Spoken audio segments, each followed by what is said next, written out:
Conchacón, presidenta de la Sociedad Peruana de Endodoncia, filial Cusco, quien nos ha hecho las coordinaciones para que tengamos el honor de tener al doctor Edgar Valdivia en nuestra plataforma. El doctor Edgar Valdivia nos va a hablar hoy día de enfoque restaurador del tratamiento endodóntico. El doctor es especialista en endodoncia de la Academia Brasilera de Medicina Militar en Brasil, es magíster en endodoncia del Departamento de Dentística de la Universidad de Sao Paulo, Brasil. Está haciendo el doctorado en endodoncia en el Departamento de Dentística de la Universidad de Sao Paulo. Es profesor de cursos de especialidad en endodoncia en la Facultad de Odontología, APCD, equipo profesor Machado, Brasil. Es revisor científico de la revista Odontología de la Universidad Central de Ecuador y de la revista de la Facultad de Odontología de la Universidad San Marcos en Lima. Es consultor clínico y científico de la empresa Superdont y hace la práctica clínica y científica en endodoncia, con énfasis en la restauración de dientes tratados endodónticamente. Doctor Valdivia, quiero darle la bienvenida a nuestra plataforma virtual, agradecerle que haya aceptado la invitación para compartir con nosotros sus conocimientos y esperando siempre contar con usted. Muchas gracias, doctor Edgar Valdivia. Gracias, Jessica, gracias. Agradecer al Colegio Odontológico ahí del Perú, Regional Cusco. Quiero agradecer también a Lisbeth, que hizo la invitación, a William de la Sociedad Peruana de Endodoncia, que también hizo la invitación para que en esta oportunidad hablemos un poco sobre este tema que es nada más que mi línea de investigación, y vamos a hablar un poco de fundamento científico y aplicación clínica sobre este método de trabajo que se llama Invítame un chocolatito, he perdido mi chocolate, no sé dónde lo he dejado. Sí. Bueno, entonces, creo que el audio de alguien está prendido. Escucha, pueden pausar su audio. Si alguien tiene alguna pregunta, me puede hacer llegar la pregunta, por favor, a cualquier momento o al final, ¿ya? Y vamos a hablar ahí una hora y media acerca del concepto de blindaje, lo que nosotros hablamos de blindaje, al sellado, tanto endodóntico como restaurador. El enfoque restaurador del tratamiento endodóntico. Yo soy especialista, como decía, yo soy especialista, magíster y terminando mi doctorado en endodoncia, pero toda mi línea de investigación es en la parte de restauración de dientes tratados endodónticamente. Lo que nosotros vamos a venir a hablar es sobre tres puntos fundamentales en esta conferencia hoy. Es la primera, la conformación del sistema de conductos radiculares, hablar de endodoncia. El segundo punto de la presentación es hablar de obturación del sistema de conductos radiculares, ya pensando en la colocación de un perno. Y tercer punto de la presentación es hablar de la cementación de pernos intrarradiculares. Dentro de este enfoque endorestaurador, el punto principal es que nosotros podamos tener técnica y fundamento científico para realizar este tratamiento endorestaurador en única cita. Entonces, nosotros hemos venido trabajando esta parte de blindaje, del concepto de blindaje, y nada más blindaje endodóntico se refiere a la obturación del tercio apical del conducto radicular, y el blindaje radicular se refiere a la cementación del perno de una manera integrada, de una manera simultánea, de una manera en que nosotros podamos trabajar esto en única cita, de manera simultánea. No voy a discutir sobre filosofía de única cita o dos citas, pero sí vamos a discutir un poco sobre cómo nosotros podemos hacer viable la restauración simultánea del diente tratado endodónticamente, conciliar los conceptos endodónticos a los conceptos restauradores. Este slide, a título introductorio, muestra dos radiografías del lado izquierdo en el cual nosotros podemos observar un caso de una pulpitis aguda irreversible y un caso de necrosis pulpar. La técnica endodóntica promovemos la reducción bacteriana sin duda y la remoción de tejido pulpar. Luego la obturación es el sellado definitivo, es lo que se espera, obturar el diente. Y el control clínico del caso nos da a entender que después de 12 meses de tratamiento, 24 meses de tratamiento, las cosas están evoluyendo bien. Y el camino restaurador será la clave también para el éxito del tratamiento endodóntico. Ese es un punto fundamental si nos ponemos a pensar en que la endodoncia no termina cuando obturar el conducto, termina mucho más allá que la obturación del conducto radicular, termina en la restauración definitiva. Entonces, es importante considerar que, y ese slide también podemos observar cómo el fracaso del tratamiento endodóntico está asociado a una restauración intraradicular, a una restauración coronaria, y cuando observamos acá el lado derecho de la pantalla, podemos ver cómo la colocación de implante nos dice que el tratamiento endodóntico fracasó, ¿no? Entonces, el camino restaurador sí es un punto fundamental para el éxito del tratamiento endodóntico. No podemos pensar en el tratamiento endodóntico, en un buen acceso, un buen diagnóstico, una buena limpieza, una buena obturación del sistema de conductos radiculares si no tenemos una buena restauración. Todo esto va unido. Entonces, ¿cuál es el camino que nosotros debemos trillar? ¿Cuál es el camino que nosotros debemos pensar cuando empezamos el tratamiento endodóntico hasta pensar cómo va a evoluir ese diente, ¿no? El hecho de quitarle el dolor al paciente es el punto fundamental de nuestra especialidad, ¿no? El punto fundamental es quitar el dolor y promover situaciones favorables para que el organismo repare un proceso infeccioso, un proceso inflamatorio. Entonces, el tratamiento endodóntico tiene pilares bien consolidados. Y el último de ellos es la restauración del tratamiento endodóntico. Como podemos observar en la radiografía, si la restauración lleva así al fracaso del diente tratado endodónticamente. Este trabajo es un trabajo clásico de la literatura en el cual el profesor Ray y el profesor Trope, ellos hacen una relación, una correlación entre la cualidad del tratamiento endodóntico y la cualidad del material restaurador, de la restauración del diente tratado endodónticamente. Y ellos elaboran unas tablas en el cual ellos determinan el porcentaje de éxito del tratamiento asociado, ¿no? Entonces, tenemos que cuando una endodoncia está hecha de manera insatisfactoria y tenemos una restauración coronaria insatisfactoria, la tasa de éxito del tratamiento es de 18.1. Quiere decir que es bajísimo el porcentaje de éxito cuando hacemos una endodoncia y una restauración que no está bien ejecutada. Cuando esta endodoncia es satisfactoria y tenemos una restauración insatisfactoria, la tasa de éxito es de 44.1%. Quiere decir que estamos con una tasa de éxito mejor, pero solo la endodoncia no es suficiente para que tengamos 80% de éxito, 90 o 100% de éxito. Cuando nosotros miramos acá una endodoncia satisfactoria, una restauración coronal satisfactoria, tenemos 67% de éxito. Quiere decir que una endodoncia que está mal hecha y una restauración bien hecha, podemos tener una tasa de éxito mejor, ¿sí? Pero mismo así, tenemos 40% de fracaso. Y cuando tenemos una endodoncia satisfactoria, una restauración satisfactoria, vamos para arriba de los 80% de éxito. Entonces, este trabajo consolidó un marco en la literatura para determinar que la restauración del diente tratado endodónticamente influencia directamente en el éxito del tratamiento endodóntico.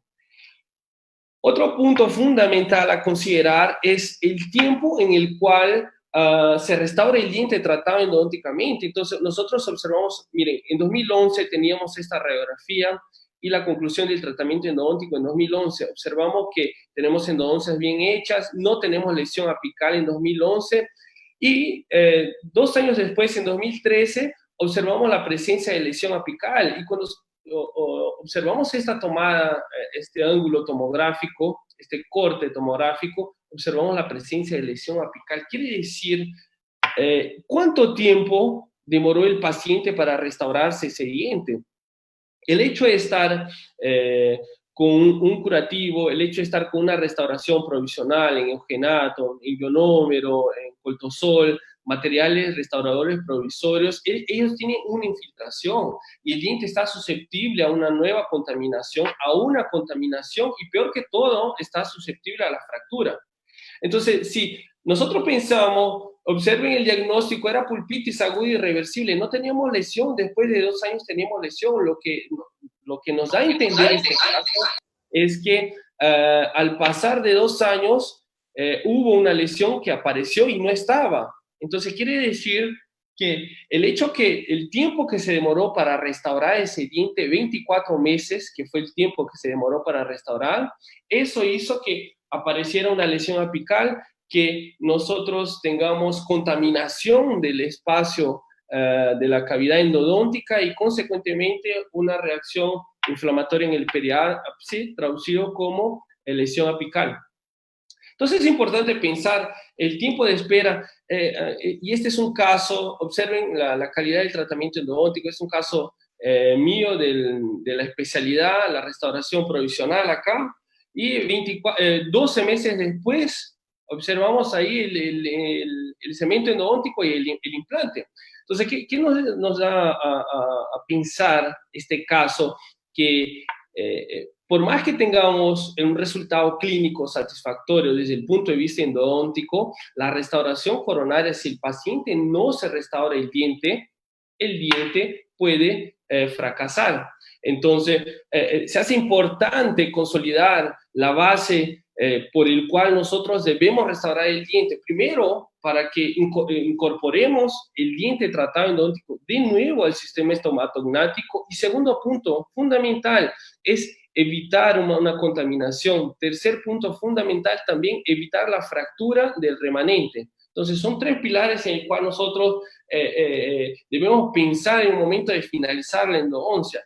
Vamos a hablar bastante de enfoque restaurador, de tratamiento endodóntico, y una cosa es fundamental, es pensar cuando se hace la endodoncia, ya pensar en la restauración coronaria.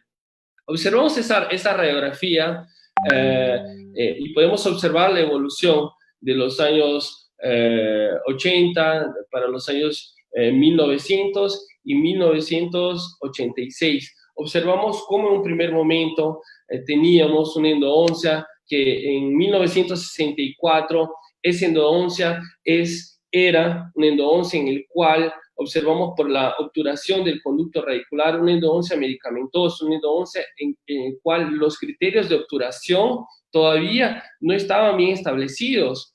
En los años 70, cuando el profesor Schilder elabora directrices para la obturación del sistema de conductos radiculares, ya observamos una obturación que llega cerca del ápice radiográfico, tenemos cono de plata acá. En 1986 hay la introducción de ligas de níquel titanio. Entonces la preocupación inicial era mantener el diente en boca. El segundo momento era conseguir obturar lo más cerca a la longitud de trabajo. Y el tercer momento, cuando conseguimos dominar un poco la anatomía, fue trabajar el sistema de conductos radiculares y las curvaturas radiculares. Y ahí tenemos la introducción de las limas de níquel titanio manuales. Años después ya fue nuestra especialidad sufriendo ahí una evolución en el cual ya fueron introducidos los sistemas rotatorios, ya en la secuencia fueron introducidos en 2011 sistemas reciprocantes, que fue un gran beneficio para nuestra especialidad en el punto en que nosotros conseguimos ahí hacer una preparación del sistema de conductos radiculares de manera efectiva, tratamientos endodónticos con mucha calidad. Entonces eso fue importante para nuestra especialidad, fue una gran evolución que nosotros podamos trabajar con ligas que acompañen bien el conducto radicular. Entonces eso fue un punto fundamental. Bueno, no estoy consiguiendo pasar el slide, se me colgó acá la computadora. Bueno, y a ver.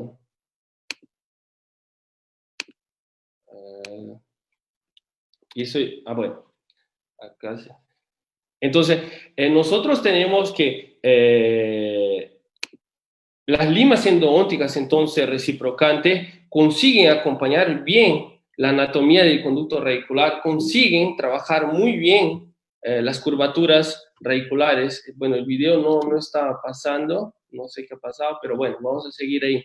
Y nosotros observamos acá del lado izquierdo de la pantalla cómo la lima acompaña el conducto radicular, cómo esta anatomía es conservada, la curvatura del conducto radicular. Pero sería interesante solo pensar en el preparo endodóntico o también sería interesante pensar en la preparación del conducto paraperno cuando tiene indicación. Entonces, un punto fundamental es pensar que el tratamiento endodóntico evoluyó al punto en que nosotros pasamos años para llegar a una instrumentación con la cantidad mínima de limas, ¿no? Trabajar con 1, 2, 3 limas para conseguir un resultado satisfactorio. Y cuando se llegó al concepto de lima única, tuvimos que pensar en ciertas cosas que nos dieron a pensar que la preparación biomecánica es un punto fundamental, pero la restauración también es otro punto fundamental. Entonces, la preparación del conducto paraperno fue un punto que empezó a ser analizado. Porque cuando observábamos nuestros tratamientos y observábamos, como yo les dije y les mostré en el marco introductorio, que el éxito no solo está asociado al tratamiento endodóntico y sí el tratamiento restaurador. ¿Qué pasaba con nuestras endodoncias? Y observamos acá esta lesión apical en este incisivo, y cuando sacamos la tomografía para ver lo que estaba pasando, determinamos una perforación radicular. Entonces, quiere decir que la lesión apical no fue de problema endodóntico, la lesión apical no fue de problema bacteriano. No podemos culpar el tratamiento endodóntico por una lesión asociada a una perforación. Entonces, la preocupación empezó a ir mucho más allá que solo instrumentar el conducto y obturar el conducto. Porque errores como estos pudieron ocurrir, van a ocurrir, y dependiendo de la anatomía del conducto radicular, esto puede seguir ocurriendo.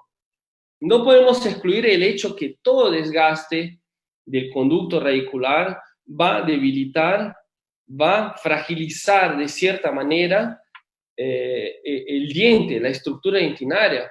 Ese es un trabajo bien interesante de Savetti, en el cual él evalúa 3 tipos de preparaciones. Él evalúa la preparación con conicidad 0,4, preparación con conicidad 0,6 y con conicidad 0,8. Él trabaja estos 3 sistemas, y lo interesante de ese trabajo, y por qué yo puse ese trabajo, es que él concluye que al aumentar la conicidad de la preparación del conducto radicular, nosotros dejamos el diente más susceptible a la fractura. Y dentro de este estudio, él hace un análisis, una relación entre desgaste dentinario y resistencia a fractura. Entonces sabemos que el factor crítico para el debilitamiento dental es la pérdida de estructura dentinaria. Entonces, ¿qué quiere decir? Que cuanto más instrumentamos el conducto, más sacamos dentina y más dejamos susceptible a la fractura. Siendo así, nuestra instrumentación no debe ser en exceso.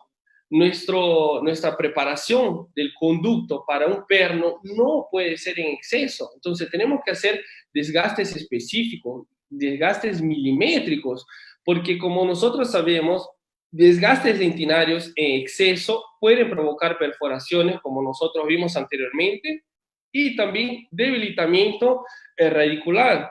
Observen cómo es la anatomía del conducto radicular en premolares. Imagínate si realizamos un desgaste excesivo en una raíz de este tipo, en el cual tenemos ahí una amplitud vestíbulo lingual, un conducto oval vestíbulo lingual y un conducto estrecho observando en medio distal. Entonces, ¿qué quiere decir? Que tenemos que tener mucho cuidado al hacer el tratamiento endodóntico, y también tenemos que tener cuidado al hacer desgastes para poner un perno. Dentro de esta preocupación, nosotros vinimos trabajando la técnica de preparación con mínimo desgaste dentinario. ¿Y cómo es esta técnica? Y vamos a conversar bastante y vamos a mostrar casos clínicos de cómo nosotros podemos trabajar ahí desgastes específicos, desgastar menos la dentina, tener un perno más adaptado y ya pensar en 3 puntos, en lo que veníamos diciendo: instrumentación, y dentro de la instrumentación está la preparación para perno. Segundo punto, la obturación apical pensando en la colocación del perno. Y tercer punto, la colocación del perno. Entonces nosotros observamos acá, esta es la fresa de preparación para perno. Acá tenemos una punta ultrasónica que desarrollamos para preparar el conducto para perno y observamos acá el perno.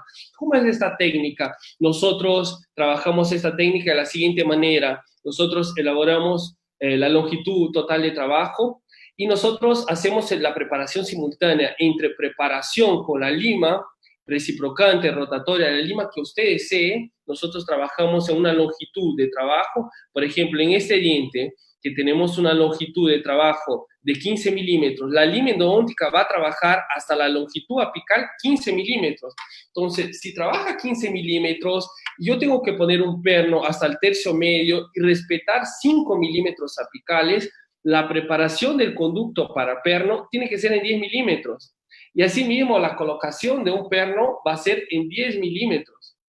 Entonces, esto es una preparación simultánea en el cual nosotros tenemos una preparación sincronizada. La introducción de la lima, la introducción de la fresa, o Gates Glidden, o piso, o la fresa del fabricante, o esta punta de ultrasonido para preparar el conducto para perno, y luego nosotros hacemos la prueba del perno de fibra de vidrio en la longitud que se preparó para perno, para ver la adaptación del perno en el diente.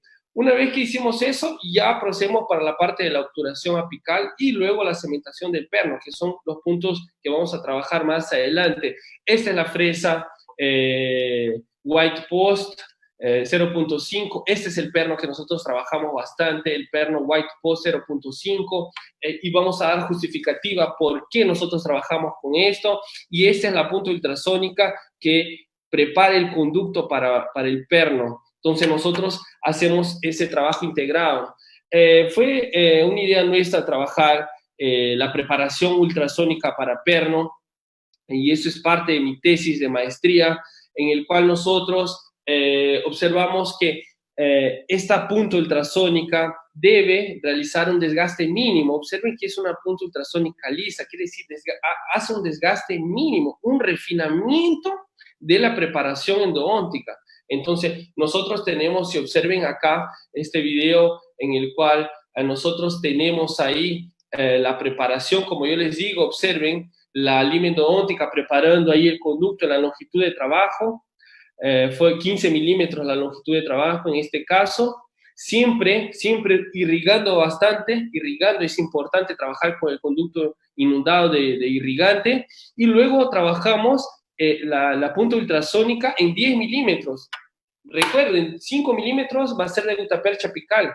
Entonces, vamos a trabajar el preparo mecanizado en el cual la lima endodóntica va ahí con la fresa o con la punta ultrasónica y probamos la adaptación del perno. Esto es importante, verificar la adaptación del perno. Si el perno no llegó a la longitud, preparamos un poco más el conducto, y esa es la mejor manera de adaptar el perno al conducto radicular. Este fue el tema de mi tesis de maestría, en el cual nosotros evaluamos los desgastes en el conducto radicular con la punta ultrasónica y la fresa recomendada por el fabricante. Nosotros trabajamos con esa punta que se llama post-prep y la fresa que el fabricante de perno recomienda para preparar el conducto para perno. Y dentro de esta preparación, en verde nosotros es la área del perno, y en rosado es la parte que ocupó el cemento resinoso.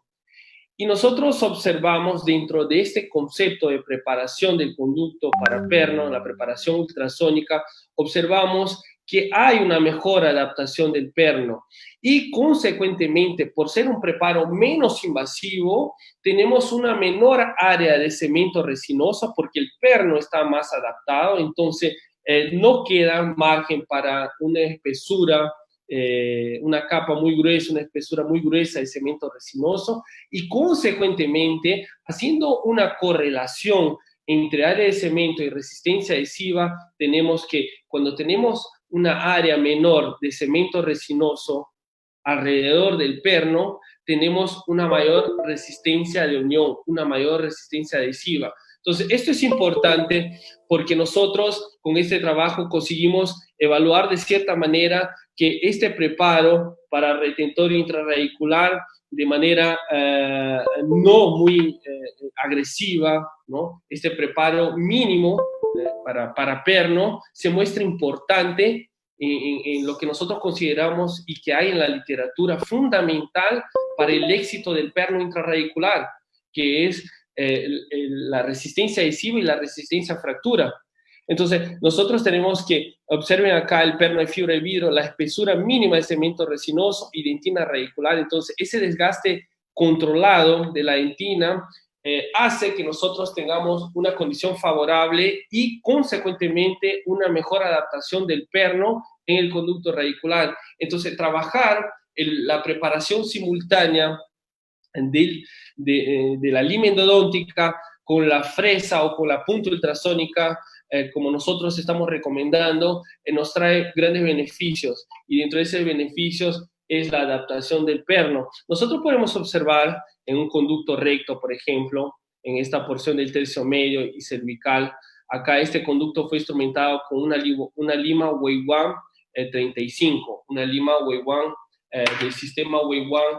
Esta lima, la preparación apical, la punta de la lima es una 3506. ¿Qué quiere decir esto? ¿Qué quiero mostrar acá en este slide? Quiere decir que en el punto cero de la lima tenemos 35. 5 milímetros más arriba tenemos 0.65. El perno de menor calibre que hay en el mercado, hablando de pernos de fibra de vidrio, es el White Post 0.5, que tiene 0.65 en el tercio apical del perno. Y la punta ultrasónica, el tercio apical de la punta ultrasónica es 0.65. Quiere decir que si nosotros instrumentamos con una Weiwan 35, cuando llegamos a los 5 milímetros de la preparación, contando de abajo y yendo al tercio medio, nosotros tenemos ya la preparación para perno. Pero ¿se hace necesaria la preparación del conducto para perno? Sí, porque en conducto recto nosotros podemos tener que la lima, ella va a trabajar bien la parte recta, pero si tenemos alguna curvatura acá, la lima va a seguir la curvatura y el perno, por ser un material que es un poco más rígido, no va a seguir la curvatura. Entonces es necesaria, sí, la preparación del conducto para perno, y el concepto de preparación con mínimo desgaste dentinario es asociar a nuestro sistema endodóntico poder desgastar y hacer preparos específicos. Entonces, dentro de la preparación del conducto tenemos este punto fundamental, es cómo el endodoncista puede preparar el conducto pensando ya en la cementación del perno. Un punto fundamental es que nosotros tenemos que pensar no solo en el tratamiento endodóntico, pero sí en el resultado final, en la colocación de la restauración, en la colocación del perno o no. Y un segundo punto fundamental después de la instrumentación, como nosotros vimos, es la obturación. La obturación que nos permita la colocación simultánea del perno. Entonces, nosotros podemos hablar de desobturación inmediata o de obturación apical. Es un punto fundamental a considerarse. El punto fundamental es, nosotros podemos agarrar y desobturar inmediatamente, si tenemos nuestro cono con cemento endodóntico, y agarrar acá y desobturar con una fresa en baja rotación. ¿Podemos? No podemos. No podemos desobturar inmediatamente. ¿Por qué? Porque vamos a jalar todo el material endodóntico, ¿no? La obturación endodóntica. Entonces nosotros vamos a jalar la gutapercha si hacemos una desobturación simultánea. Entonces, dentro del concepto que yo vengo y estamos hablando es trabajar de manera simultánea. Es como yo puedo trabajar de manera simultánea la preparación, cómo yo puedo obturar solo el tercio apical para poner en la secuencia el perno es un punto fundamental, ¿sí? Y este punto toma mucha importancia porque nosotros necesitamos técnica, entonces, para poder solo obturar. No necesito el tercio medio y cervical cuando yo voy a poner un perno en los tercios medio y cervical. Entonces, si yo voy a hacer una obturación y esta obturación del tercio apical es importante, porque en los tercios medio y cervical voy a poner un perno. Entonces, contraindicamos la desobturación con fresas o con gates o con piso, porque en una cita en el cual no hay fraguado, no tomó presa el cemento endodóntico, no hay una obturación compacta del sistema de conductos radiculares, el hecho de desobturar va a sacar toda la gutapercha. Entonces, tenemos que pensar en este punto, ¿qué técnica podemos nosotros trabajar ahí que podamos solo obturar el tercio apical, ¿no? Entonces, vamos a hablar de la técnica ultrasónica, vamos a hablar de cómo obturar solo el tercio apical. Entonces, nosotros observamos acá la prueba de cono, cómo es realizada la compactación inicial. En un segundo momento, cómo nosotros trabajamos la termoplastificación solo del tercio apical, teniendo un resultado más previsible, pensando ya que esta termocompactación de la obturación va a sellar el tercio apical, ¿no? Nosotros vamos a tener lo que llamamos de blindaje endodóntico, lo que es la obturación del tercio apical del conducto radicular. Y una vez que tenemos este blindaje apical, ya debemos pensar en la instalación del perno, como observamos acá, pensar en lo que viene arriba del perno, que es la restauración coronaria. Entonces, los puntos fundamentales acá es, como yo les decía, es tener una técnica que te haga viable ahí la obturación solo del tercio apical y ya pensar en la cementación simultánea del perno. No vamos a hablar de técnicas de obturación, pero el slide muestra bien el panorama actual de las técnicas de obturación. Entonces nosotros tenemos técnicas a frío y técnicas termoplásticas.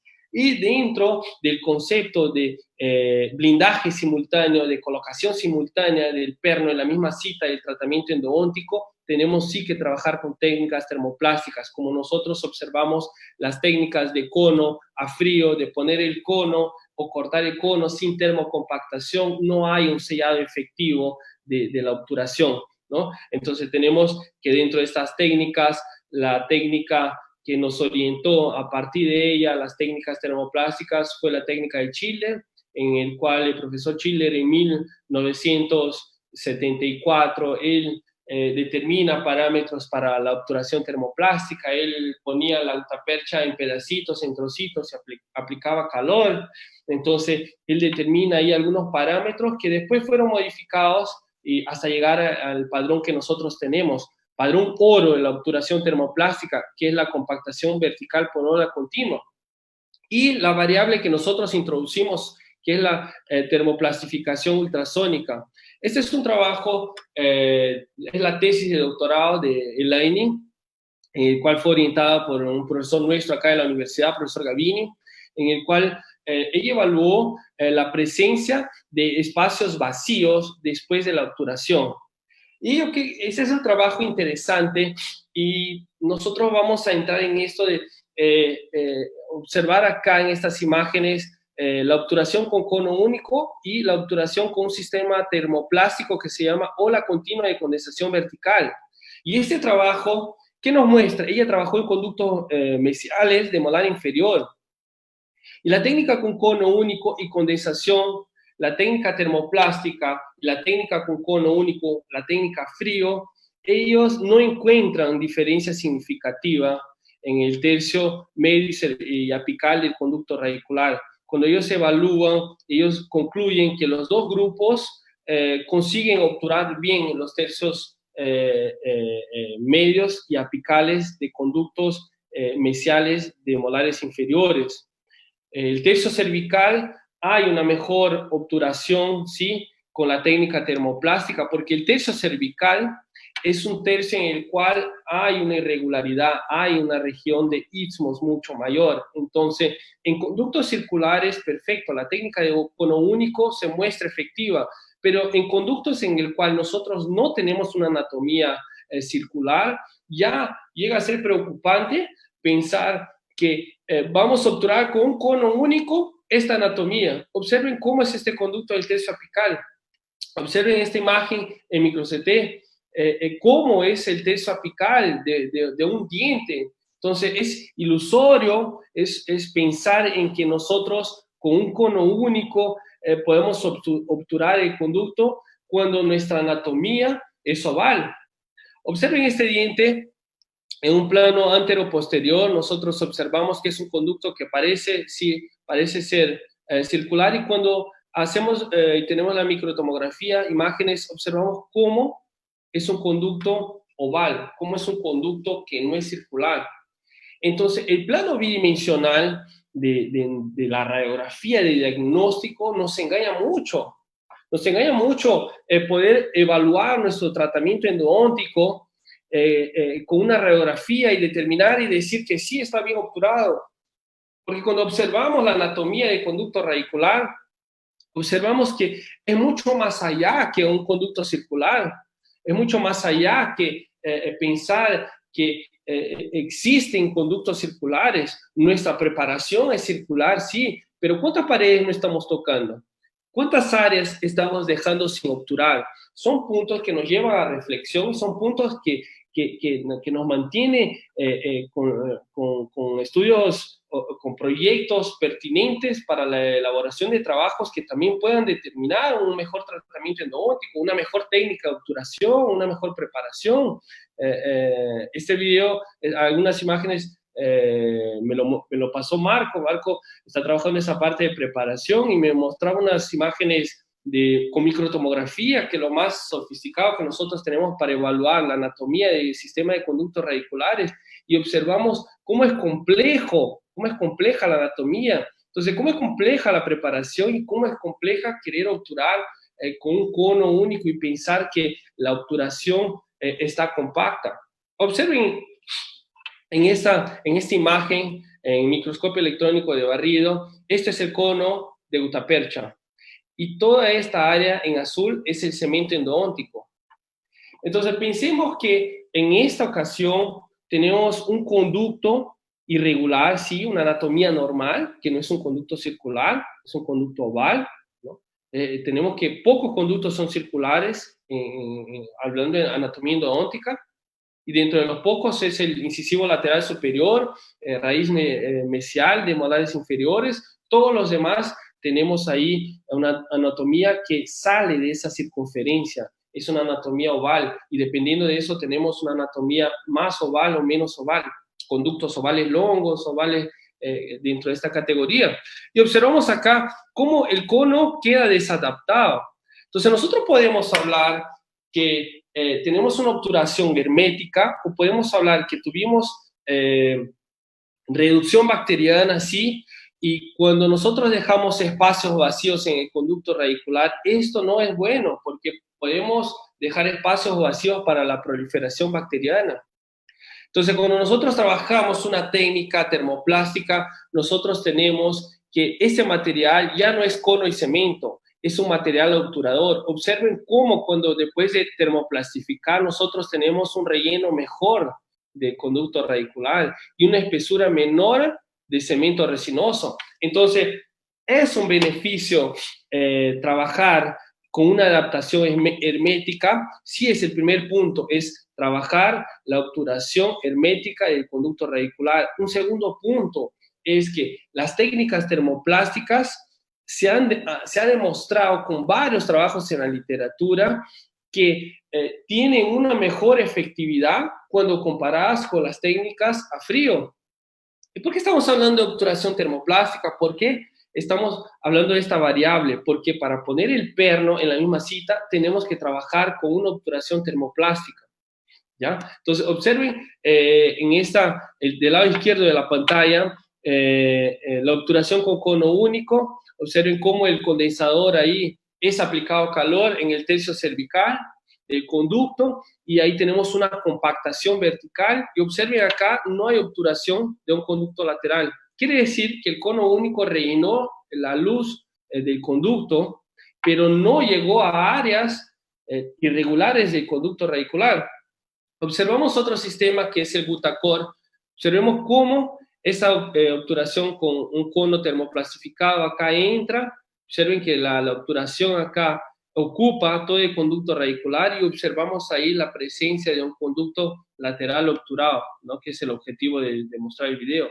Y observamos del lado derecho de la pantalla cómo la técnica termoplástica con una punta de ultrasonido nos permite también ahí hacer una obturación hermética, ¿no? Perdón, tener una obturación hermética.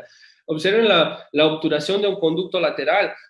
Entonces, como nosotros ya tenemos consolidada en la literatura, los estudios demuestran la efectividad de las técnicas de obturación termoplástica sobre las técnicas a frío por varios motivos, hablando de calidad de la obturación evaluada con micro-CT, penetración de mayor cantidad de cemento resinoso en los túbulos dentinarios, que eso determina que hay una mayor presión hidráulica del cemento y ese es llevado al túbulo dentinario, hay una masa más homogénea del material obturador. Todo eso vino a determinar que las técnicas de obturación termoplástica son un beneficio para la obturación endodóntica. Pero hay un punto fundamental en el cual nosotros también nos preocupamos, es que esos estudios demuestran que toda técnica a calor termoplástica va a promover un aumento de la temperatura en la superficie radicular y que temperaturas muy altas por tiempos, por aplicación más largos, pueden causar un daño periodontal y un daño óseo. Entonces, la preocupación por tener una técnica que no lleve a un daño periodontal ni una necrosis ósea. Nosotros sabemos que la gutapercha, cuando es aplicado el calor, nosotros salimos de una fase beta para una fase alfa. ¿Qué quiere decir eso? La técnica, la gutapercha en un primer momento está en una fase sólida, sin adhesividad, menor fluidez, porque está dura. Cuando nosotros termoplastificamos, nosotros llevamos esa gutapercha de un estado beta para un estado alfa. Entonces, cuando nosotros llegamos a 40 grados de temperatura, nosotros tenemos que la gutapercha ya tiene una mayor adherencia, se vuelve una gutapercha que se adapta mejor al conducto radicular. Entonces, es el principio, pero toda la temperatura en el conducto radicular va a generar ahí algún daño o no periodontal cuando esa temperatura es muy alta. Observen este video de la técnica de Schiller. ¿Cuál es la técnica de Schiller? Es la técnica en la cual nosotros vamos a mostrar acá cómo nosotros cortamos la gutapercha y cómo rápidamente la temperatura, observen acá el corte de la gutapercha y cómo la temperatura va a aumentar rápidamente. Mira, ese condensa, el calcador caliente y rápidamente se va a 60 grados de temperatura.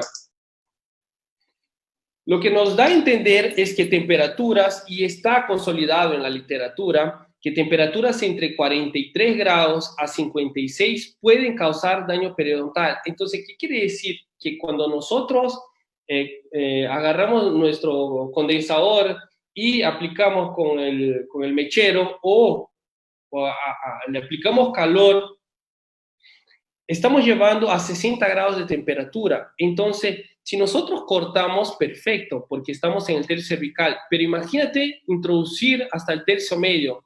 Ahí vamos a tener una temperatura arriba de 60 grados y estamos causando un daño periodontal. En este video nosotros observamos, comparando la técnica ultrasónica y comparando el padrón oro, que es la ola continua, cómo tenemos un aumento de temperatura, sí. Pero ese aumento de temperatura no está arriba de los 43 grados. Tenemos una temperatura controlada, entonces tenemos sí que cuando nosotros vamos a aplicar calor en el conducto radicular, termoplastificar la gutapercha, observen cómo hay un aumento de temperatura. Pero este aumento de temperatura no es alto lo suficiente para causar un daño periodontal. Y cuando nosotros comparamos la técnica de termoplastificación ultrasónica con el padrón oro, que es la técnica de ola continua de condensación vertical, tiene una performance similar en la cuestión de temperatura. Entonces, quiere decir que las dos técnicas no causan daño periodontal y las dos técnicas te permiten ahí sí una termoplastificación efectiva, hablando de otro criterio de evaluación. Cuando nosotros trabajamos el cono único cortado y ponemos la termocompactación ultrasónica solo en el tercio apical del espacio para perno, esta temperatura es mínima, 27 grados centígrados, lo que nos lleva a pensar que nosotros podemos trabajar con mucha seguridad la termoplasificación ultrasónica, porque la termoplasificación ultrasónica no promueve daño periodontal ni daño óseo, y las temperaturas son bajísimas. Dentro de estas dos variables, hablando de obturación apical, entonces podemos trabajar con una técnica que nos permita la obturación solo del tercio apical o mediante la obturación ultrasónica poder hacer la desobturación del tercio medio y del tercio cervical. Entonces eso es lo que nosotros llamamos de blindaje endodóntico. Es nada más que la obturación del tercio apical del conducto radicular. Observen acá en este video la técnica de obturación ultrasónica, que se resume en dos cosas básicamente. La primera es termoplastificar la gutapercha con una punta ultrasónica. Y el segundo punto es, después de la termoplasificación, es la compactación. Observen cómo la punta ultrasónica va entrando en el conducto y vamos teniendo acá, miren, el tercio medio, la gutapercha, cómo va rellenando. Acá en el tercio apical todavía la gutapercha no ha rellenado este conducto, pero observen acá cómo ya tuvimos la termoplasificación del tercio cervical. Entonces nosotros vamos introduciendo la punta de ultrasonido y sacando la gutapercha del tercio medio y cervical. Esto funciona por el principio de una ley en que dos cuerpos no ocupan el mismo espacio. La ley de Newton, que dos cuerpos no pueden ocupar el mismo espacio. ¿Qué quiere decir?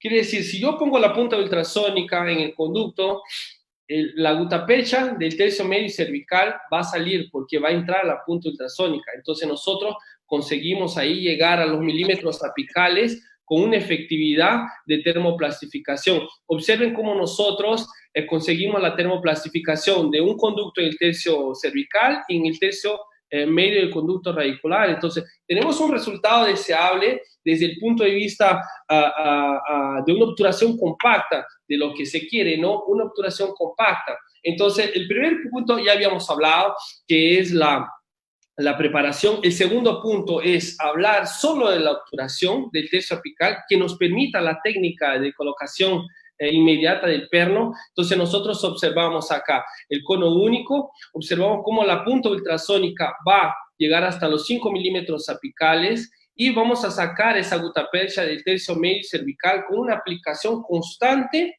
de termoplastificación ultrasónica. Y cuando llegamos a los 5 milímetros apicales, aplicamos la termoplastificación final y compactamos. Y ahí tenemos la obturación solamente del tercio apical. En la secuencia sigue la colocación del perno, que es el tercer punto de la presentación. Entonces, observen cómo es esta técnica. Entonces, la punta ultrasónica, ahí cortamos en el tercio cervical, la gutapercha con la misma punta ultrasónica, y cómo la gutapercha, cómo la punta va siendo introducida en el conducto radicular, y recuerden, es termoplastificar y compactar la gutapercha. Es tercio cervical, luego tercio medio y tercio apical. Entonces nosotros introducimos más una vez, ya llegando al tercio apical del espacio para perno, el espacio que nosotros vamos a determinar que va el futuro retentor intrarradicular, y condensamos la gutapercha. El resultado final de esta termoplastificación es este, observen, 5 milímetros apicales, tercio medio y cervical desobturado. Entonces quiere decir, ¿puedo yo poner el perno en la misma cita? Claro, yo necesitaba de una técnica, no necesitaba de un aparato de obturación termoplástica, un aparato específico para poder compactar, termoplastificar la gutapercha. Con una punta ultrasónica nosotros también tenemos un buen resultado. Y esto es importante, como yo le decía, no solo en una buena termocompactación de la gutapercha, pero sí ya pensando en la colocación del perno. Entonces, el concepto integrado de la obturación apical sumado a la colocación del perno nos permite que nosotros tengamos un sellado tanto endodóntico como del conducto radicular ahí de manera efectiva. Una variación de esta técnica es la siguiente, es la técnica del cono apical segmentado, termoplastificado ultrasónicamente. Nosotros tenemos acá el lado inferior de la pantalla En esta publicación está la técnica que nosotros usamos. Entonces, ¿cómo es esta técnica? Nosotros llevamos el cono cortado. Sabemos que la obturación apical va a ser unos 4 o 5 milímetros, o cuánto se determine de obturación apical. Entonces nosotros cortamos el cono y llevamos el cono cortado y termoplastificamos solo el tercio apical del cono de gutapercha. Observen acá como la punta ultrasónica termoplastifica, y luego nosotros tenemos la obturación solo del tercio apical. En la secuencia es la colocación del perno. Entonces nosotros podemos trabajar con una ola vertical de termoplastificación, o podemos trabajar con el cono único cortado termoplastificado. Ambas técnicas se muestran viables. Hay una mayor facilidad, sí, nosotros observamos en este video, acá, llevado el cono, tenemos el cono apical acá, y luego de llevar el cono apical, ¿cómo nosotros vamos a termoplastificar acá? Solo el tercio apical del cono, y luego compactamos. Recuerden, la técnica es la siguiente: es termoplastificar y compactar, y el resultado final es obturación solamente del tercio apical del espacio para perno. Si nosotros queremos trabajar con una técnica en la cual vamos a poner un cono único y desobturar con una fresa Gates o una piso, no es viable hacer esa técnica porque la obturación no tomó presa. Y si ponemos solo un cono único cortado y ponemos en el tercio apical, no tenemos una obturación hermética del tercio apical, porque como vimos, el conducto radicular en pocas ocasiones es circular, entonces necesitamos una obturación compacta, una obturación hermética, y la termoplastificación nos permite que esa obturación sea hermética. Observen esta radiografía, cómo hemos obtenido una obturación compacta en los conductos mesiales y en el conducto distal. Este diente infelizmente fue para exodoncia, porque tuvo una fractura vertical. Pero ¿qué es interesante de este diente? ¿Y por qué lo pongo aquí? Porque después de la extracción, nosotros hicimos cortes y evaluamos en microscopio de barrido y observamos cómo la gutapercha ocupa acá un espacio, el cemento endodóntico, y esa relación entre material obturador, termoplastificación, una espesura mínima de cemento endodóntico y la adaptación perfecta de la gutapercha en dentina. Observen, en este lado de la obturación ya no hay cemento endodóntico. Quiere decir que nosotros conseguimos una buena adaptación de la gutapercha contra la pared del conducto radicular. Y en los espacios en el cual tenemos acá, por ejemplo, cemento endodóntico, y observamos, es una masa obturadora. Quiere decir que nosotros hemos conseguido, por medio de una técnica termoplástica, la efectividad cuando comparada al padrón oro, que es la ola continua de condensación vertical. Entonces, por medio de una punta ultrasónica, nosotros conseguimos, sí, termoplastificar la gutapercha. Nos hace viable utilizar una técnica en el cual solo necesitamos comprar una punta ultrasónica. No necesitamos comprar un aparato específico para obturar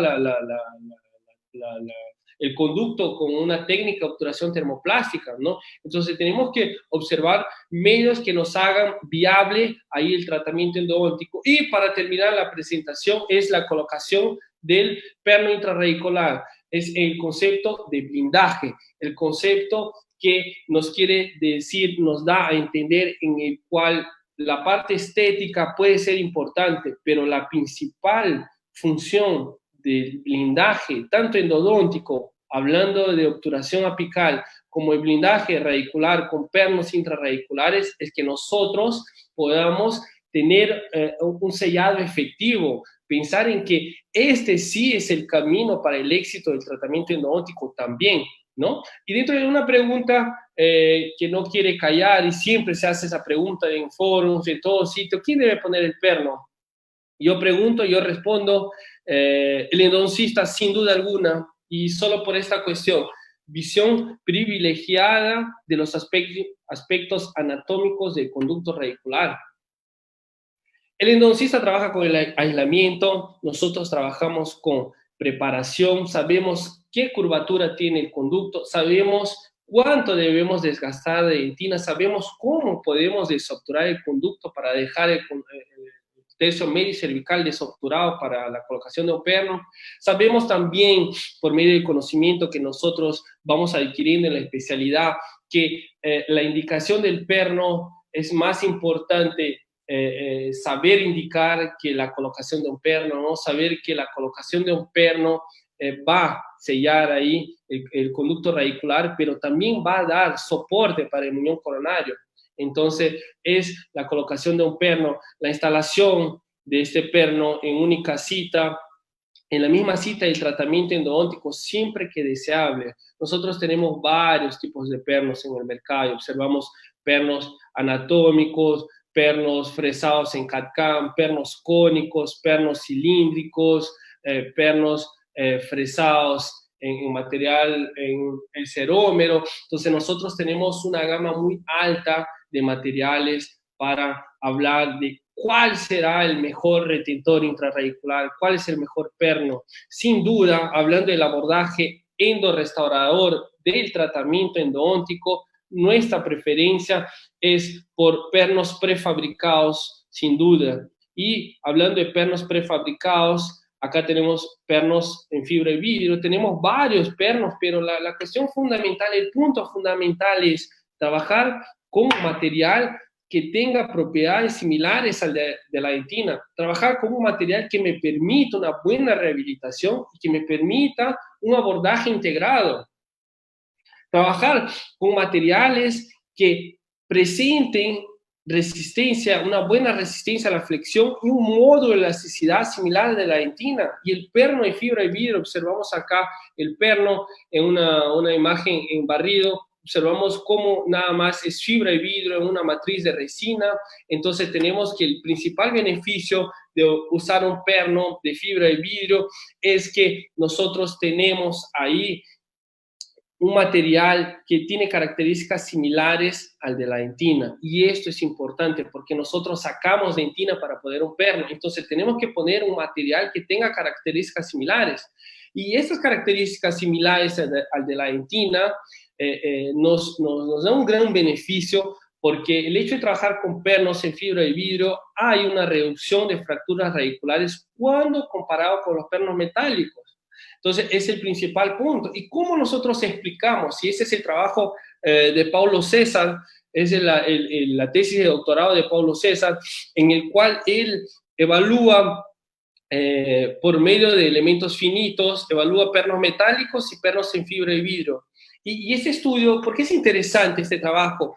Porque nosotros podemos evaluar a través de elementos finitos la tensión oclusal, la tensión de la mastigación que es transmitida por medio de la corona, pasa por el perno y va hasta la dentina.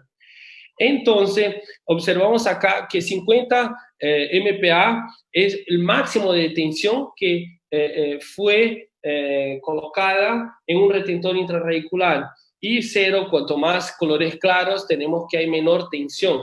Entonces, en pernos metálicos observamos que hay una mayor tensión. Observen las áreas en rojo, hay una mayor tensión de la mastigación cuando incide una fuerza vertical en el diente y esa tensión tiene que ser distribuida por el conducto radicular y por el perno, que consecuentemente va a tener una tensión en el conducto radicular.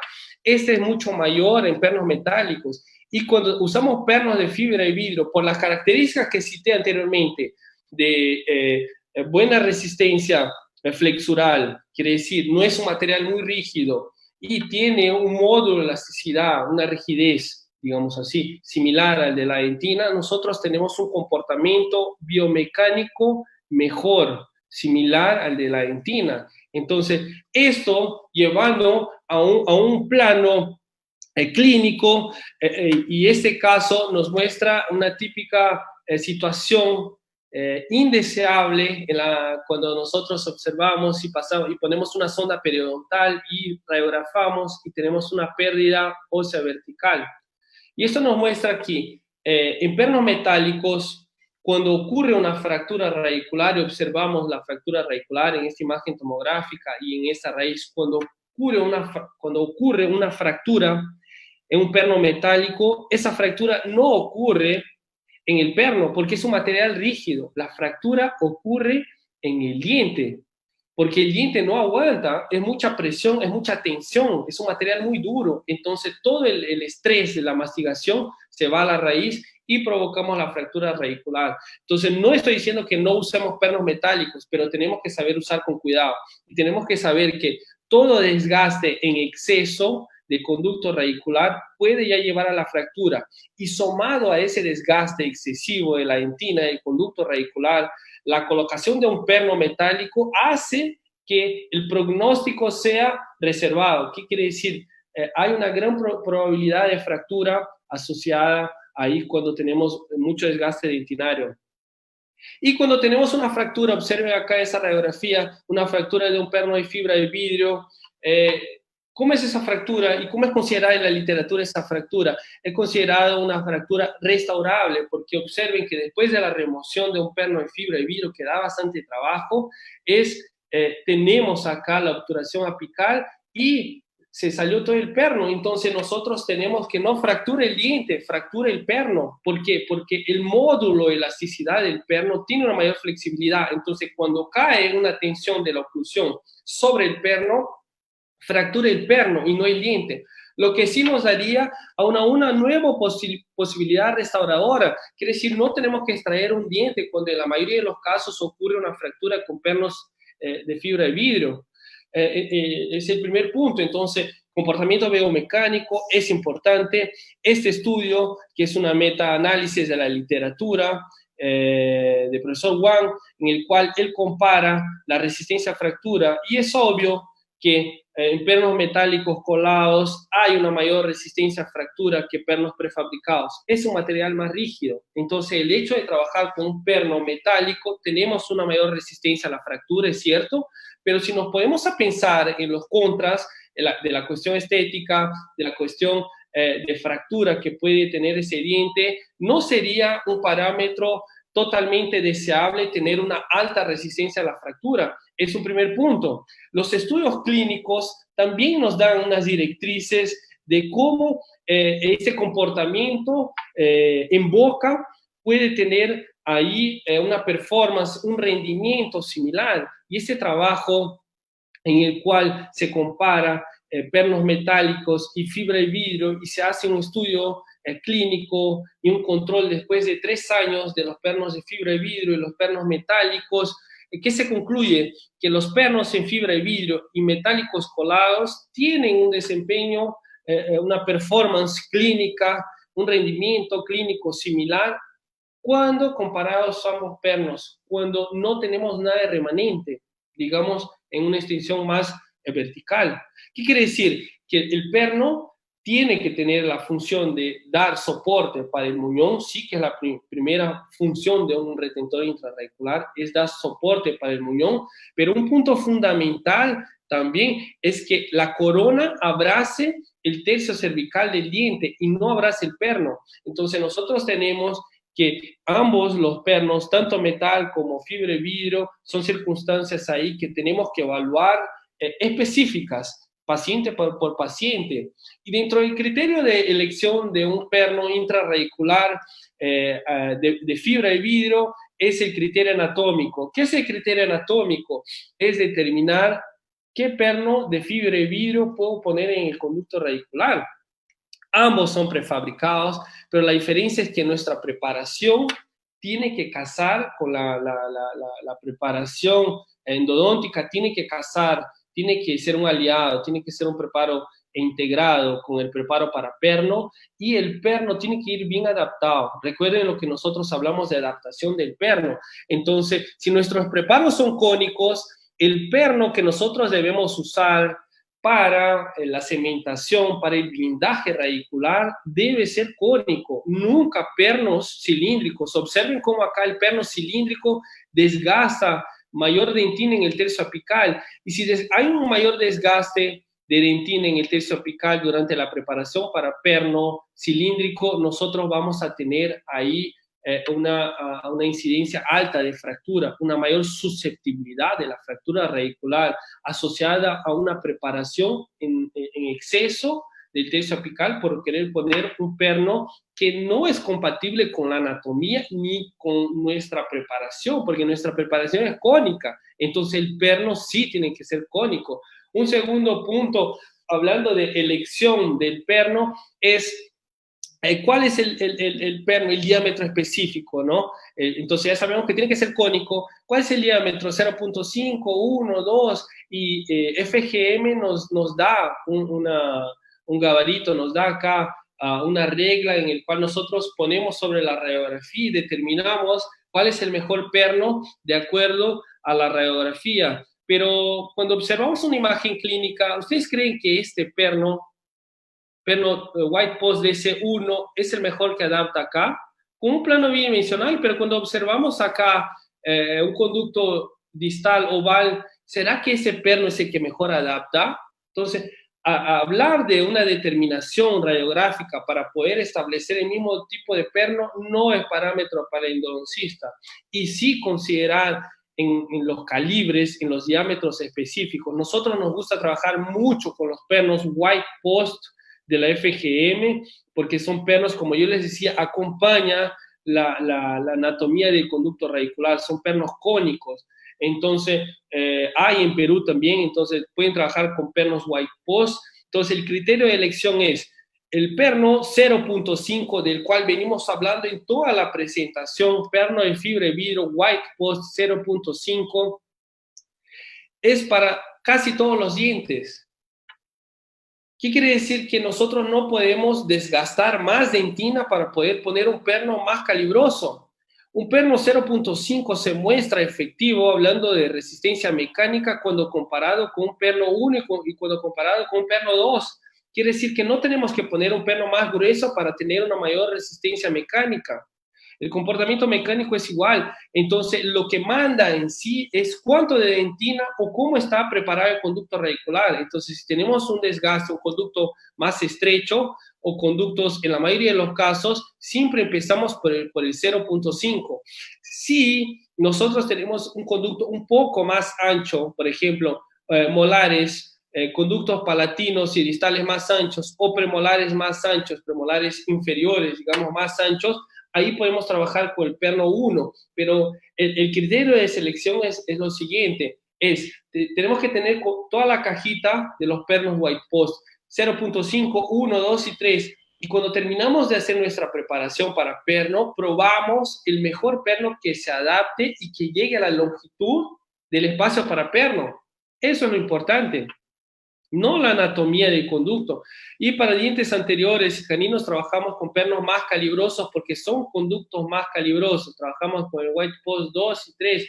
Entonces, el criterio de elección para la colocación de un perno va desde la condición anatómica radicular hasta cuánto nosotros desgastamos de dentina para colocar un perno. Entonces, es el punto fundamental. Para terminar la presentación de hoy día, voy a hablar de un caso clínico en el cual nosotros tenemos el concepto que les fue pasado de blindaje dental simultáneo. Blindaje endodóntico, que es la obturación apical, porque nosotros trabajamos desde la instrumentación hasta la colocación del perno. Entonces nosotros trabajamos con una obturación del tercio apical, una obturación hermética del tercio apical. Trabajamos con un sellado, blindaje radicular, que es la colocación de un perno en el tercio medio y cervical, y esto cierra el concepto de blindaje dental. Y la colocación de una restauración coronaria para concluir. Entonces acá vamos a discutir un caso clínico, que es el caso clínico del cual vamos a terminar la presentación de hoy. Entonces es un caso clínico que trabajamos acá con el equipo de dentística, con Cristian, que también hace doctorado en la parte de dentística. Entonces nosotros, hablando con los de dentística, tenemos puntos ahí y tenemos una filosofía que puede agregar a la literatura una forma de tratamiento. Entonces es lo que nosotros agregamos, es el concepto de blindaje simultáneo, entonces que va desde la preparación biomecánica hasta la restauración coronaria, en este caso clínico. Entonces observamos del lado izquierdo de la pantalla un molar inferior, es una paciente nuestra, lo hicimos en la universidad, una paciente nuestra vino con dolor, bastante dolor. Cuando tenemos acá la imagen clínica, observamos que es una restauración en amalgama tremenda. Observen lo que la amálgama hace, ¿no? Por el criterio que nosotros venimos conversando de un material muy rígido, causa impactos, pero una amalgama causa un impacto menor que un perno metálico, porque observen la fractura, la trinca, acá en la región vestibular. Cuando observamos en el plano cruzal, también observamos ahí la necesidad de una restauración coronaria, de la necesidad de tratamiento endodóntico, considerando el dolor de la paciente.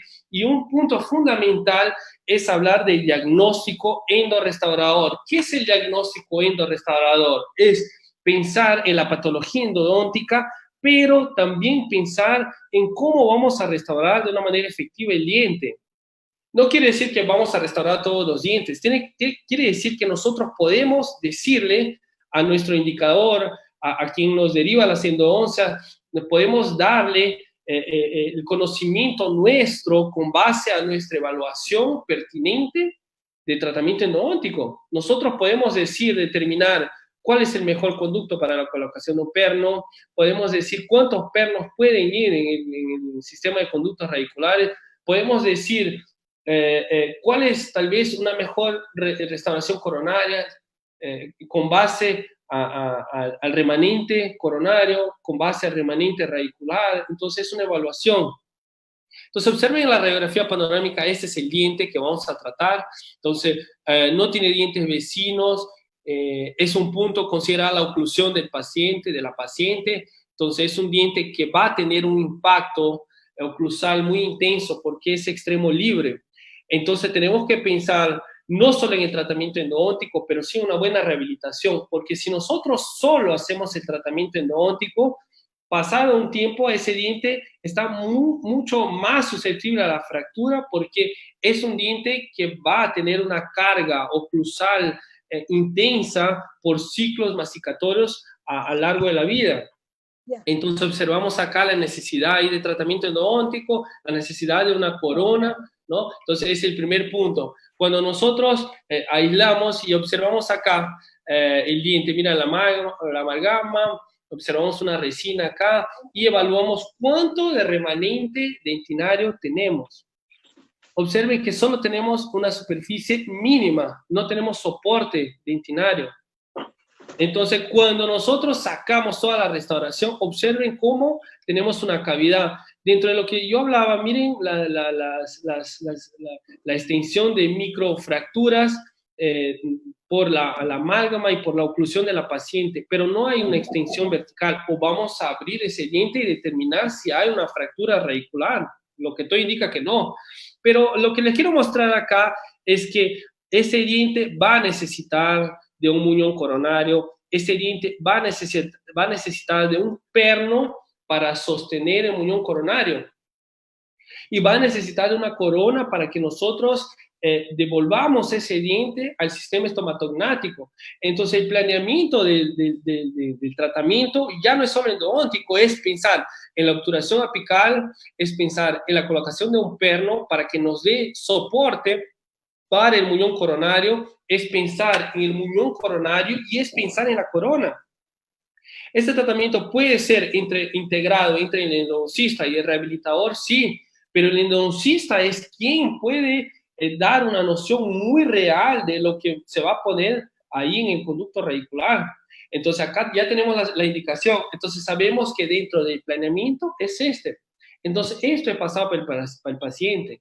Y abrimos el diente, entonces tenemos, observen acá, no tenemos fractura radicular, observen que esas microfracturas en decorrencia de la amálgama solo eran en el tercio coronal, pero cuando observamos los conductos no tenemos ahí ni una fractura, lo que no inviabiliza el tratamiento endodóntico. Entonces, dentro del tratamiento endodóntico, acá trabajamos, son conductos ahí bien largos, trabajamos con el sistema Wave One Gold, es un sistema que nosotros nos gusta trabajar bastante porque son limas que tienen una buena flexibilidad y acompañan bien la curvatura del conducto radicular, y es un sistema que que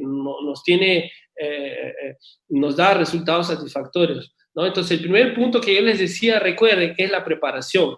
¿Cuánto vamos a preparar? 22 milímetros. ¿Cuánto vamos a obturar? ¿Y cuánto vamos a poner el perno? Acá trabajamos con los pernos 0.5. Recuerden que yo les dije del perno 0.5 y acá está la fresa 0.5. Entonces, nosotros vamos a trabajar 17 milímetros el espacio para perno, considerando que vamos a dejar 5 milímetros de gutapercha apical.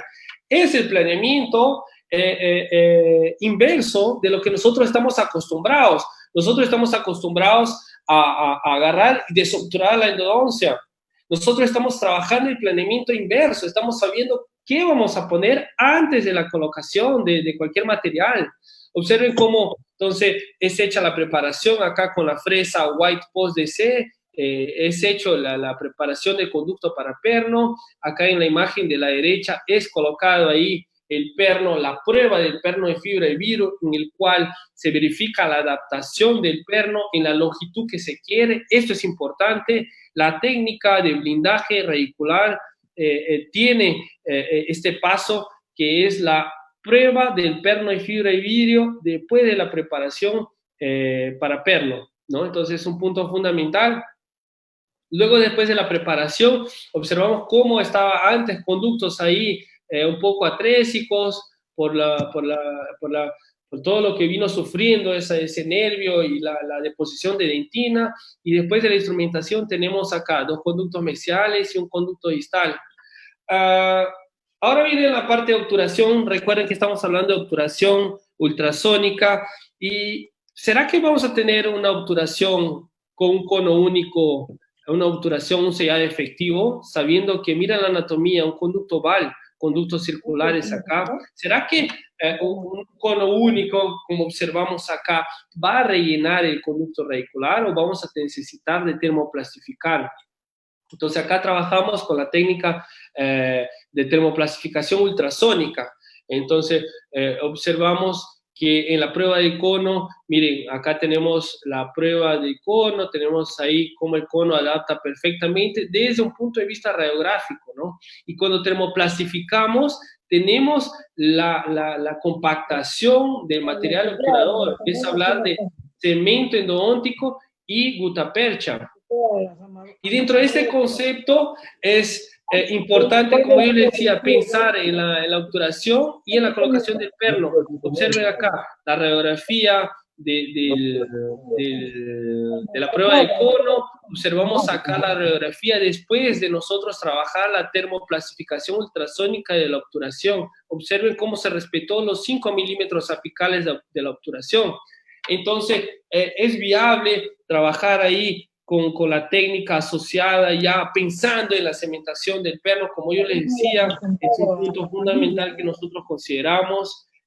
Hablar también dentro del concepto es el acondicionamiento del perno. Entonces, una vez que ya tenemos el conducto desobturado, listo para la colocación del perno, tenemos que preparar el perno. Y el perno nosotros limpiamos con alcohol 70, y acondicionamos el perno con silano. El silano es el agente de unión que va a estar ahí en contacto entre el perno y el cemento resinoso. Entonces, es interesante trabajar con silano para acondicionar el perno. Hablando de acondicionamiento de dentina, entonces ya acondicionamos el perno, ahora tenemos que acondicionar la dentina para tener un monobloc, para tener una obturación compacta. Entonces nosotros observamos acá cómo es colocar el adhesivo. Es importante que el adhesivo tenga contacto con todas las superficies dentinarias. Es interesante que nosotros tengamos un adhesivo que tenga presa en el mejor de los momentos, que sea pura dual, que sea fotopolimerizable y que también tenga una polimerización química, también es interesante. El sistema adhesivo ámbar de FGM es un sistema que no necesita acondicionamiento previo, porque nosotros no podemos echar agua en el conducto, porque recuerden que hemos obturado el tercio apical y el cemento todavía va a tener presa. va a fraguarse ahí en unos días, en 2, 3 días, entonces no podemos echar agua en el conducto radicular, por eso es aislamiento necesario, por eso es una obturación compacta. Entonces, una vez que hemos acondicionado la cavidad, hacemos la cementación de los pernos. Observen cómo el cemento Olsen Core es un cemento de la generación de los cementos resinosos actuales que nos da un gran beneficio.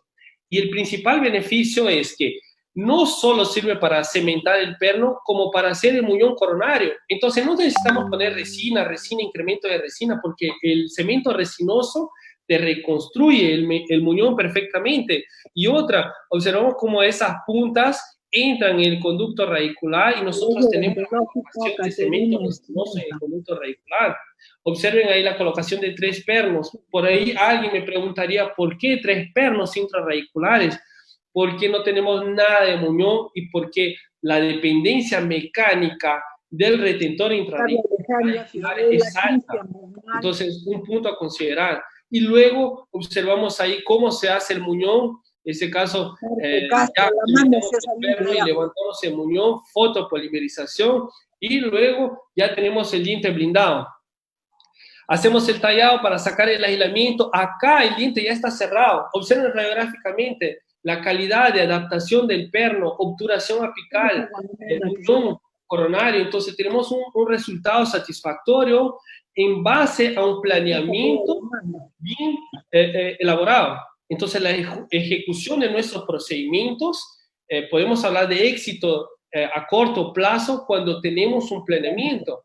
Luego sacamos el aislamiento, ahí ya vino Cristian con la parte del tallado ahí del diente, ¿no? Hicimos el tallado, luego hicimos el escaneamiento del modelo. Una vez que escaneamos, ahí aislamos de nuevo para cementar la corona. Recuerden que como como trabajamos con materiales adhesivos, entonces es necesario el aislamiento para que ese vapor de la saliva o la saliva pueda influenciar negativamente. Entonces tenemos que tener mucho cuidado y tenemos que aislar, ¿no? Acá observamos la corona con un material híbrido, es un cerómero, trabajamos en CAD-CAM, entonces ahí la colocación de la corona, y una vez que tuvimos la cementación de la corona, el resultado final es este. Observen, una corona bien adaptada, radiográficamente la corona bien adaptada, muñón coronario, perno intrarradicular, obturación apical. ¿Qué quiere decir? Que dentro de nuestro planeamiento inicial el resultado es satisfactorio a corto plazo. Y es satisfactorio porque ha sido un tratamiento planeado, es satisfactorio porque nosotros determinamos qué necesitaba el diente. Y dentro de ese diagnóstico endorestaurador, el endodoncista tiene mucha propiedad para determinar o informar al rehabilitador, al dentista que va a hacer la restauración coronaria, si el odontólogo, si el endodoncista no la hace, puede orientar en el cual puede ser un ley, puede ser un overlay, puede ser una corona completa, puede ser la colocación o no de un perno. El diagnóstico endorestaurador nos permite visualizar, nos permite determinar que la restauración coronaria puede ser ejecutada de una manera integrada. Entonces, es otro punto que nosotros también ahí terminamos la presentación de hoy día, y les pasé hoy día en la presentación nada más que conceptos restauradores impactan en el éxito del tratamiento endodóntico. Y esto es importante, como yo les mostraba y les di a entender desde el contexto introductorio, la importancia de la restauración integrada cuando el endodoncista puede tener mucha propiedad para opinar al respecto. Y el momento que nosotros vivimos es un momento en el cual tenemos materiales que nos permiten una restauración efectiva del diente tratado endodónticamente. Es una odontología restauradora con evidencia científica lo suficiente que nos permite trabajar con materiales a base de resina, que nos permite trabajar con una buena adhesión, que nos permite incorporar a nuestro tratamiento endodóntico el concepto restaurador. Entonces, el endodoncista va mucho más allá que solo obturar el conducto radicular. El endodoncista tiene ya propiedad, tiene conocimiento también para ya trabajar esa endodoncia reconstructiva, esa endodoncia restauradora. Eso es lo que nosotros llamamos endoresto, y lo que englobamos el concepto que fue la clase hoy, el concepto de blindaje corono-radicular simultáneo. Esta es mi imagen de Arequipa, del aeropuerto. Ahí tenemos ciudad, para quien no conoce y ya conoce Arequipa, sabe que es la ciudad rodeada por volcanes, la ciudad blanca, ¿no?, del Perú. Yo soy arequipeño, vivo acá ya 9 años, vine a estudiar mi posgrado y terminando ahí. Para los que, si alguien quiere un poco más de información técnica o mirar más al respecto de lo que hemos venido hablando hoy, puede entrar en el YouTube, ahí, profesor J. Edgar Valdivia. Si alguien tiene alguna duda, me puede mandar a mi email, que es el J. Edgar Valdivia 30, y por Instagram también, si caso tuvieran alguna duda o quisieran ver de algunos cursos que nosotros dictamos ahí, ¿no? La mayoría de estos cursos han sido online, y por esta crisis de COVID, seguramente nosotros sabemos la importancia que es el aprendizaje online, sabemos la importancia de esta herramienta de trabajo online, ¿no? Y cómo nosotros también conseguimos aprender, ¿no? Nosotros logramos para incorporar esa herramienta online, y actualmente estamos trabajando de una manera muy efectiva. Bueno, es eso de la presentación de hoy. Quiero agradecer a todos los que estuvieron presentes, agradecer a la invitación de Lisbeth, agradecer la invitación de William ahí por la Sociedad Peruana de Endodoncia. A los que estuvieron presentes también les agradezco por haber escuchado, y ojalá algo haya quedado ahí de conocimiento para que puedan aplicar en la parte clínica, ¿no? Si alguien tiene alguna pregunta, me puede hacer. Estoy abierto a preguntas. Si no, agradezco a todos nuevamente. Doctor Edgar, hay una pregunta. El endodoncista conoce la anatomía interna del conducto y el perno sí es muy importante. Una pregunta. Sí. ¿Los pernos fresados en CAD/CAM tienen alguna indicación en especial? Los pernos fresados en CAD/CAM nosotros hemos trabajado bastante con esa filosofía ahora, y eso hace parte de mi tesis de doctorado. Sí tienen la indicación, pero lo principal es que los pernos en CAD/CAM, el principal beneficio de un perno en CAD/CAM es la adaptación en el conducto radicular.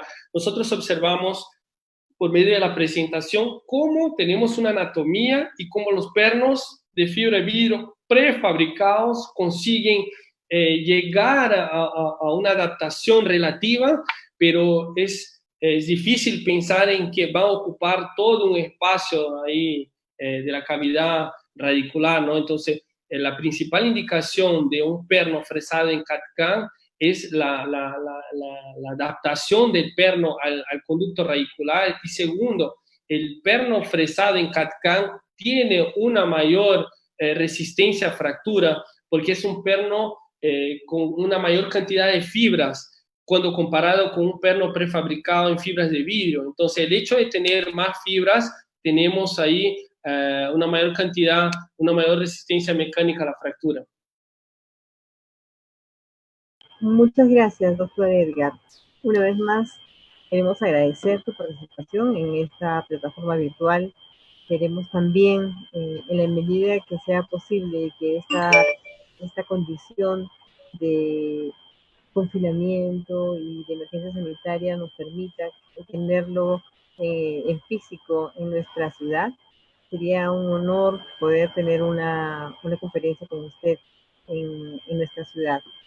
Y bueno, seguir contando con sus conocimientos vía online. Quiero agradecer a los colegas que han hecho posible esta conferencia de hoy, a la presidenta de la Sociedad Peruana de Endodoncia, región filial Cusco, al doctor Joaquín, a la Junta Directiva del Colegio Odontológico, que siempre está al tanto. También quiero aprovechar la oportunidad para agradecer a nuestro asesor legal, que siempre está pendiente de las nuevas de los nuevos cambios y las nuevas resoluciones que emite el Estado con referencia a nuestro trabajo odontológico.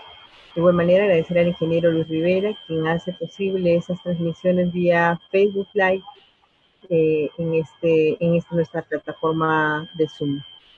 Colegas, muchas gracias por la atención. Doctor Edgar, una vez más, muchísimas gracias por todo lo que nos ha brindado hoy día. No se olviden, colegas, que estas conferencias siguen colgadas en nuestro Facebook para que ustedes puedan verlas en el momento que ustedes quieran, y también pueden pedir su certificación a la Secretaría del Colegio. Una vez más, doctor Edgar, muchas gracias. Muchas gracias.